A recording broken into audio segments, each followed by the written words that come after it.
دل سے بڑی کوئی قبر نہیں، روز نیا احساس دفن ہوتا ہے۔ زندگی جب کچھ دیتی ہے تو احسان نہیں کرتی، جب لیتی ہے تو لحاظ نہیں کرتی۔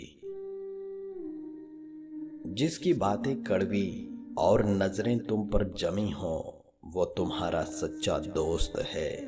اگر تم اچھے دوست ہو تو اپنے اس لمحے کو دوست کے نام کرو جو اس کی ضرورت ہے۔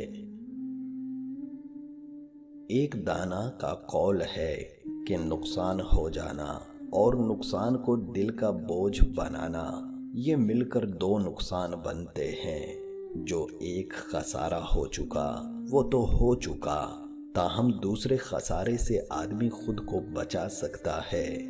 اس کے لیے صرف ایک گہری سانس لے کر اتنا کہنا کافی ہے کہ کوئی بات نہیں۔ نصیحت ان کو کرو جو تمہارے الفاظ کا پاس رکھتے ہوں۔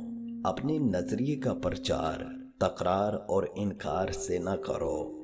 جو ہمیشہ تمہارا نام لے کر تمہیں مخاطب کرتے ہیں وہ تمہاری شخصیت کے قدردان ہوتے ہیں۔ گھر میں موجود اس مزدور کی قدر کریں جو آپ کی زندگی میں آئی اور پھر کبھی چھٹی پر نہیں گئی۔ صرف دو لوگ آپ کو سمجھ سکتے ہیں، ایک جو آپ جیسے حالات سے گزرا ہو اور دوسرا جسے آپ سے محبت ہو۔